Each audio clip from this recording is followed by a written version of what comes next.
Oh, hello. 300,000 subscribers here at Tolarian Community College, and thus today it's the 300K Q&A. Your questions, and I'm going to get to as many of them as I can and offer my answers as best I can. Let's begin. You're on the play. Rados Pwanovic writes, "The Modern Pro Tour was epic. Modern is in such a healthy state. Just look at the variety of decks played." That's not a question, Rados, but it's a statement of fact. You see, that Modern Pro Tour demonstrated how excellent the Modern format is and what an amazing, perfect state it is in. In fact, I would say that Modern is at the best that it has ever been since Wizards of the Coast last screwed up the format by banning Splinter Twin and then immediately allowing Eldrazi Winter to go with no immediate bans and wreck everything that was once great about Modern. It took a long time, but the format has finally recovered, entered a state of near clockwork perfection. What could possibly go wrong? Matthew Turner writes, "How do you feel about the Mind Sculptor unban? Does that seem a bit cash grabby to you?" All right. All joking aside, I am obviously against the unbanning of Jace in Modern, and yes, it is obviously a cash grab. That's a bit of a blunt way to put it, but Jace is going to be in Masters 25 and having a big headlining piece in that upcoming set that is essentially unplayable, at least outside of Legacy, where he doesn't see extreme play, is not really a big selling point for this set. So Wizards has unbanned the card in Modern so that they can sell packs of Masters 25. The problem that I have with this is that it is putting the Modern format in a non-zero amount of jeopardy. It really was at a state of perfection. It really was an excellent format as we left it before these unbannings, and now, who knows? Maybe it will get better. Maybe somehow having Jace the Mind Sculptor legal in Modern will improve the format. It certainly has improved short-term views in terms of Magic Online. Everyone wants to see what the best players in the world who stream are building for Modern and testing in Modern and playing out in Modern, and this is a lot of fun, and this is a lot of excitement, but my concern, as always, lies at the local game store or smaller tournament level. For the average person, the average player, playing in Modern to go in and find that every deck needs to be running Jace the Mind Sculptor or Jace the Mind Sculptor Hate. What is this going to do to the meta? I don't really know. I don't think anyone does, but I am concerned about what it is going to do to Modern. I wouldn't have done it. I would have recommended, no, sorry, don't put Jace the Mind Sculptor as your premier card in Masters 25 because it's not Modern legal. It's not going to be something you'd ever reprint in Standard. This is a card that is too powerful for those formats and just isn't going to sell packs. We already had a Jace the Mind Sculptor reprint recently in Eternal Masters, and so having it again as the premier card in Masters 25 to put all of Modern at risk, I'm simply not a fan of it. What also really bothers me about this is what it has revealed to us about Wizards of the Coast. Whoever made this call, whatever was the force behind this decision, it demonstrates that short-term profit, short-term gain, short-term sales is where the priority is, and that they're willing to jeopardize an entire format that is, I feel, but perhaps they do not, but I feel a critical part of the overall ecosystem of Magic the Gathering. Even if Jace the Mind Sculptor in no way damages Modern, if it just makes a minor splash, there's a deck that runs it, which is what we really are hoping for, and Modern continues in a healthy way. The fact has been revealed that Wizards really put pack sales above that health of the format, which is not something that gives me confidence in the company. And not having confidence in that company, well, that's a bit of a problem for me as a consumer and for them as the company. Overrated Gamers asks, do you think Wizards will finally fix cardstock quality this year? I feel exceptionally pessimistic about the cardstock problem being fixed anytime soon, be it this year or even next. This is a huge problem that, as far as those of us who are just on the customer end of things can tell, is coming out of the American-based printing facilities as the Belgium-based ones. I even was at GP London recently and took open some packs of Magic cards in English that were produced at the Belgium printers, and they felt like real Magic cards. It was quite a sight to behold. But as far as we can tell, the packs coming out of the American factories, be they in English or Spanish or other languages, are the ones that are damaged, are the ones that are having the cardstock issues. And given that Chris Cox's statement, when asked directly about the cardstock issue by Hipsters of the Coast, I felt was no statement at all, was a non-answer, where this was his opportunity, although they have an opportunity every single day on social media, but this was, here it was, his chance to say, we absolutely know that there's a problem and absolutely will be fixing it, and it was just a corporate speak non-answer. Just completely devastated me. It sounded worse in some ways than a non-answer, because it wouldn't even acknowledge the existence of a problem. It didn't even acknowledge that they were doing anything to fix it.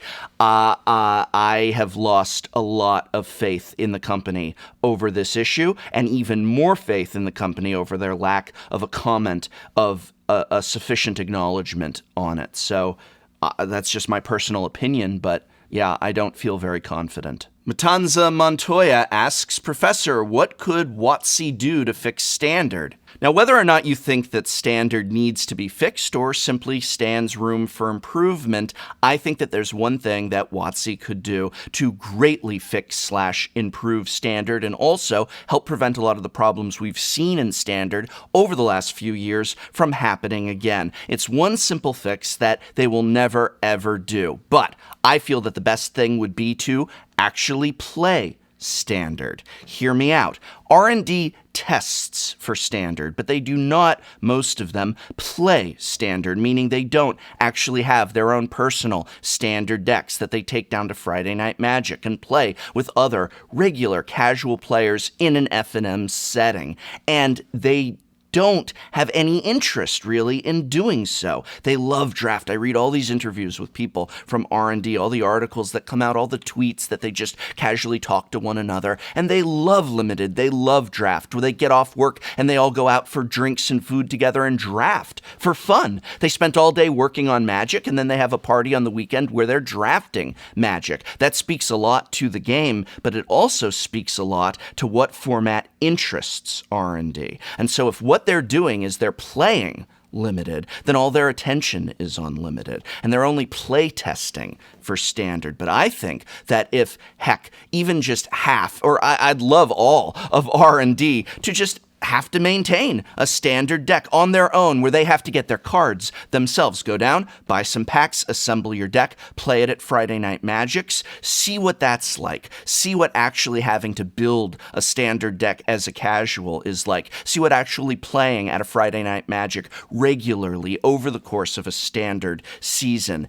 is like. Hear what other players who might not even know that you're in R&D will be saying to one another and to you. And I think that this will provide a very dramatic new perspective on the format. And I think that if they find that to be a boring experience or something that they wouldn't want to do, then that speaks volumes to what state Standard is in, because all of them love drafting on their off hours. So if they don't love playing Standard on their off hours, maybe there needs to be a change in how they create and build and maintain Standard. So that would be my biggest piece of advice, is I would love them to actually play Standard, not test for Standard, play it. Treasure Train asks, given the opportunity, would you ever work for Wizards of the Coast? No, I'd much rather work for each and every one of you, as I do here at Tolarian Community College. You're the best bosses in the world, and this is the best job I could hope for. Manoramp Matoran then asks, But if Wizards of the Coast offered you a job that could pay you well enough to support your family, it'd probably mean less time to make YouTube videos, would you take it? No, I don't want to work at Wizards of the Coast. I have no interest in working at Wizards of the Coast, and I'll be honest with you, I don't think they'd have any interest in working with me. In the few times that they've publicly commented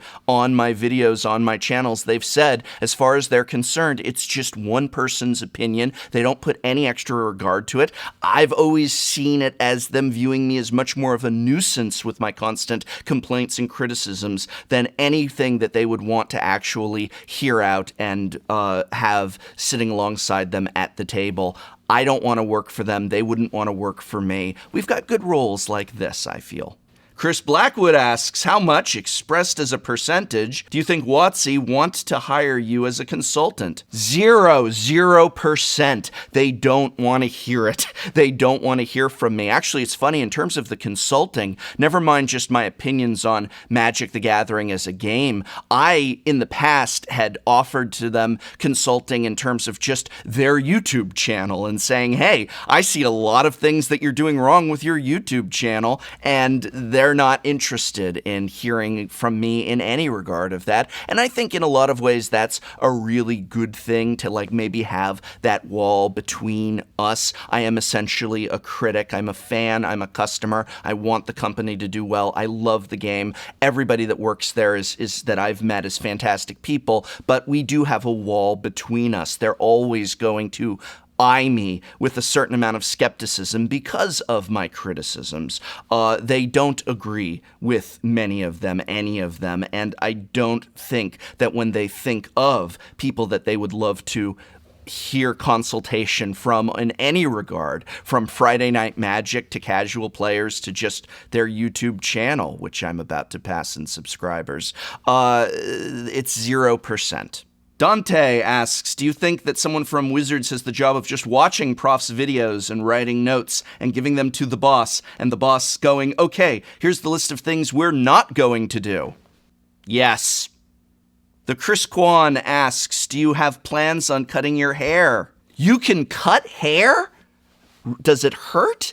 I've never heard of such a thing. Ronan asks, why do you have long hair? So this is actually a question I remember the answer to. I did not have long hair until I was in high school, and it was literally, I remember the moment where I saw the cover of this book, Elven Star, the second book in the Deathgate cycle by Margaret Weiss and Tracy Hickman, and it was this specific illustration that I just looked at the cover of this book, and I loved the way that Haplo was drawn here from the back with his long, almost shoulder-length hair, and I just wanted that look for myself. And I let my hair grow, and I found that I really did like the look and the style of long hair. I'm never really happy with it. If you've been watching this channel, I would love for someone with way too much time on their hands to literally go through and take a shot of me from every video, going, like one of those things where it's just one shot, and you'll see that my hair just grows long and then gets really short and then goes long and gets really short, because I can never settle on a length to say, maybe I should here, what do you think? Right here is kind of nice, but I can never fully settle on a length to then go into the barber or whatever, stylist, whatever they're called these days, and say, just give it a trim and let's keep it at this length. So I just let it grow. I haven't had my hair cut since the last time you saw me with it short. And it's usually about just, once every year to 2 years, I go in and I say, let's make it short, up above the ears. And then I let it grow down to my shoulders again. And then I get it cut again. And the cycle repeats. But the reason that I grow my hair long and would keep it at a long length if I could just stop it from growing maybe right here is because of this cover. I remember I saw it and I loved how that picture of him looked from the back. I don't know why it resonated with me. Great series, by the way, if you haven't read this. Check it out. Affinity for MTG asks, what was the first good deck that you played? I know that's subjective, but what was the first deck that was more than just a cobbled together from random cards monstrosity? I remember it very clearly, and it is one of my favorite decks ever. Probably the one deck that within that standard environment I would want to play for the rest of my life. I loved it. I wish there was an equivalent that existed in the, non-rotating formats, but there isn't. And that was a deck that was nicknamed French Rights. And we saw versions of this from 3, usually 4 to 5 color Reanimator in Innistrad Standard. I loved this deck. And this was my first true level up moment. And it was a friend who I had sent the list to. And I said, everybody is talking online about this list that just showed up at some major, I don't remember the one, competitive event. And I said, I looked at it and it doesn't make any sense to me. And we went out to lunch and I sat down with my janky, Is It Illusion Burn cobbled together just cards that I had deck, and he usually had a deck of his own like that, but he said, here's what I did. He said, I printed up proxies of that list, and I did it. He said, let's play it. We had no idea how this deck works. Our brains could not grok it. And we played, and he stomped me because it just started to unfold in front of us. And we were like, whoa. Our brains just went like this. It was such an exciting feeling. And then I took a turn playing it against his casual homebrew. And we played, and then it was winning all the time. So we took another list that had played in that same competition to get an equal power level. And this is how we went into our first next level moment of playing with competitive decks and seeing what a professionally engineered and constructed deck looked like and how it worked, and we began reverse engineering that, and it was fabulous. And then I built that deck and took it into Friday Night Magic, and I played it for far longer than it was viable in the meta because I loved it. I had such a personal feeling and affection towards it, as probably my favorite standard deck. It is. Actually, I'll say no probably about it. It's my favorite standard deck I've ever played, and if I could play one deck in one environment forever, I would be very happy with my old French Rights deck. Sam Tucker of Samtime asks, what are you more proud of, earning your professormanship, PhD, question mark, or building your YouTube channel into a community/business? That's my terrible Sam impression there. I'm more proud, obviously, of the channel, of the community. And I didn't have a PhD. It was just a master's. So I never really looked at my college degrees or my teaching at the college level as much of an accomplishment, because to me, it felt like a checklist situation where take these classes, pass these classes, get the degree.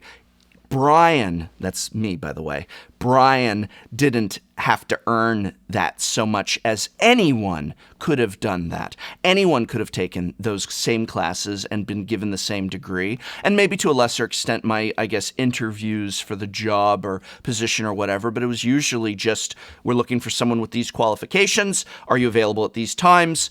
Yes, there was an interview to determine that I wasn't a psychopath, and then I got the class, and if I showed up to work on time and did a good job, I just viewed it as something anyone could kind of do. But the truth is that there isn't a checklist to building a successful YouTube community that anyone could just sit down and follow as easily. And what I've done and built here, what we've built here, to me, is something that is personal and unique and expressed by all of us coming together. So I'm far more proud of that. Phoenix Blaze asks, how would you suggest a person on a tight budget switching from one game back into Magic get into Commander? I already have a standard deck, just kind of want to get a Commander deck to play with. Easy answer for you, and it won't cost you very much. It's to pick up any one of the Commander precons. These are available for $25, $30, $35 depending upon seller and location, but there's a lot to choose from. Pick any one you want and you instantly have a fully playable Commander deck right out of the box that provides a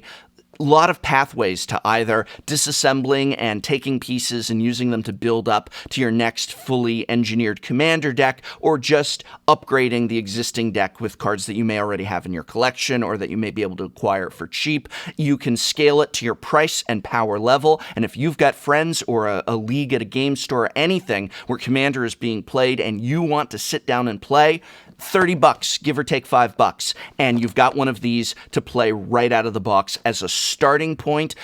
there's no better deal. You can't assemble one. To put a commander deck together for that is very difficult to do. It's 100 cards, even at 50 cents each. That's $50. So these are fabulous purchases. Some of the more popular ones from days of old are indeed going for a lot of money, but there's plenty that are still selling at MSRP or even sometimes a little below MSRP or just a few bucks above it. You can find these. Look at your local game store first. Check out Targets and Walmarts. Yes, I know, but whatever. If the game store's sold out, check the game store first and check online sellers, all of this stuff, but you can get it, and it's a great way to sit down and play, and that really is important, and that's why I love them. John Cruz asks, how do you store your collection? Why, it's funny you should ask, John Cruz, because I made an entire video about how to sort and store your Magic the Gathering collection, which you can check out right here. This obviously is a lengthy topic that I can't answer in just a few seconds. It required a full 10-minute video, but I go into detail on how to sort and store your Magic the Gathering collection, so check it out one time, won't you? Dead and Cold asks, I have a cue for you to A, Prof. Do you ever miss being a boring old professor? Well, some would say I'm still a boring old professor. No, joking aside, I do miss the in-classroom time, but it was getting to the point, at least at the institutions that I was teaching at, that the bureaucracy of these academic systems, which were focusing so much more on rubber stamping students, on just don't have any complaints, give them a B, and push them through the gates to their awaiting McJobs. It was really terrible. It was becoming an environment that I was very frustrated and stressed in because I took teaching very seriously. I held it in a high regard, and the people who were above me in that academic system did not. They didn't want student complaints. They wanted to push people through out the doors, and they didn't want anyone ever receiving a fail or a D. And that's something where when I was in what is typically thought of as a gateway class, I mean, I would have classes where I would have to fail half the students because they couldn't barely read and write, and it was college level reading and writing, and it was getting very, very stressful in that regard. So I don't miss the day-to-day grind, as it were, of teaching. I'm glad to be dealing with, I suppose, the content creator issues that we're dealing with in exchange for the depressing and oftentimes demoralizing realities of present-day academia in the United States. But I do miss going into the classroom and getting to have that teaching experience, but I like to think that I still have that here with all of you in many ways. Skunk Witch asks, I want to write books one day and be a published author. As an English professor, let me stop you right there, Skunk Witch. As an English professor, that means I am not a published author. In fact, you should not be asking English professors how to publish books and writing, because the very fact that they're an English professor means they likely have not, at least nothing of any public significance. Most writers are not English professors. They're writers. They get to write for a living. But I would say that the old adage is true. Just write. Write every day. Find time every day. I suggest reading the short essay, Positive Obsession by Octavia Butler, which talks about the path of a writer in many ways. You also should read and expose yourself to a diversity of authors. Don't just read contemporary writers. Don't just read postmodernist writers. Don't just read from whatever period, but read. Don't just read fiction, read poetry. Don't just read poetry, read nonfiction. Expose yourself to as much as possible. Take it in, study it, deconstruct it, practice imitating it so you can learn from it. Think about me deconstructing that French Reichstag so I could learn how it worked. Deconstruct short stories and novels and poetry and plays in that same way. Eat it up, gobble it up, and put it out as well. Write, read, write. Minoli Traumamont asks, what pauper or legacy staple would you make modern legal? Well, now that we've unbanned Jace the Mind Sculptor, you can't tell me we can't bring in Counterspell, good old original Counterspell. Bring it into Modern. Screw it, bring them all into Modern. Let's just bring every single non-reserve list card into the Modern format and just see what happens, huh? Alco asks, top 3 cards you want to see for Dominaria that reference old cards. Not reprints, but cards that bring old characters, mechanics, and/or locations into modern Magic. I want to see at least one reference to Urza. I want to see at least one reference to Tolaria, maybe more than one. And a little bit of that early artwork seems to indicate we might be seeing lots of Tolarian stuff. My preview card better be Tolarian then, if there's anything Tolarian. I don't want to get like Shiv as my preview card and then someone else gets Tolaria. Come on. But Urza, Tolaria, and you know what? I would like to see a reference to Yawgmoth. Robert Powell asks, do you love me? Yes, I do love you, but I also feel the need to love other people. I love all of you. I've got a lot of love to give. Big Nugs asks, do you consider covering other TCG or board games on the channel besides Pokemon and Magic? Well, I have played around with covering other things. I did a cool video about Gemstone 4, one of my favorite MUDs out there. It's not World of Warcraft, it's text-based. Check out that video, it's a lot of fun. And I also did some board game reviews, but they didn't really get the traction that indicated I should keep doing them. I mean, I really think that my Star Trek Catan review was fun and insightful and actually talked about what's wrong with the game and why, and did so in a funny manner. I was really proud of this, and it has almost, just compared to my other videos and considering how old it is, just no views. No one was interested. It does kind of confine me to Magic and occasionally doing a Pokemon review. I don't know what the criteria is for me making things outside of that content in terms of all of you enjoying it. I like to stretch my arms, and I'll do it. I do what I want in terms of that content creation, but yeah, it is a Magic the Gathering channel, and then every now and then I want to talk about a Pokemon thing because I play it and I like it. And I think that's the appeal in the long run, is that I'm just going with what I like and play. The Elephant of Doom asks, how do you feel about the lack of trading in MTG Arena? Terrible, terrible that there will be no trading in MTG Arena. It's a trading card game. Trading is part of Magic's appeal. Building your collection, trading, this is all things that you want. Just having your own locked down collection. I do not like this. It does not make me excited to put money into a one-way system. I think it's a huge mistake. I think Wizards of the Coast is getting very greedy with what they're trying to do with Arena already. This should really be viewed as an upgrade for Magic Online and what we want to transition, and yes, even move Magic Online collections from and to. They're obviously not looking to do that. They do have the software capability. It's the only thing that gives me hope about Arena, is the software capability is there. It is not there in Magic Online. You cannot fix Magic Online. That software needs a bullet, needs to be laid down to rest at this point. Arena is amazing software from all accounts that I've read, from the developers, from notes, from outsiders' perspectives. They've done a great job on Arena in terms of that programming. It's the decision-making that's the bad part, and as far as this decision to have no trading is concerned, I disagree. Damian Frost asks, hey Prof, Raistlin or Caramon? Sorry, I was always more of a Tasselhoff fan. Remick asks, what is your opinion on Star Trek Discovery? You got an hour? I don't feel it's Star Trek. I don't feel that the J.J. Abrams Star Trek reboot movies are Star Trek. I'm sorry, but I don't subscribe to the philosophy that we need to make Star Trek have a mainstream appeal.